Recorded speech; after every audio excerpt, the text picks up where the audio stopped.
In this video, I will show you how to download and install Guilty Gear Strive. First, we need to download the Steam app.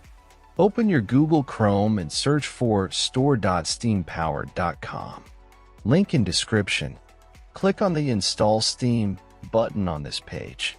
Once you've done that, at the top right corner of your screen, click on the .exe file and open it. Complete the installation, and once finished, open your Steam app. In search bar, type Guilty Gear Strive and drop down you will see the game. If not, check video in description. If you see the game in drop down, click on the game. Now click on Add to Cart button beside original game.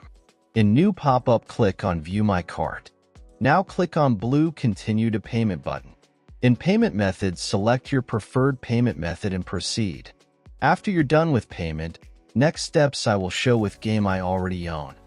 After completing the purchase, go to your library.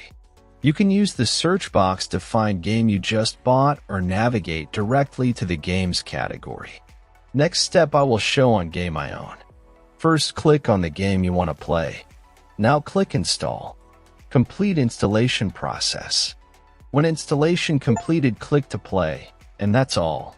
Thanks for watching. Subscribe and help reach 1,000 subscribers mark so I can make more tutorials.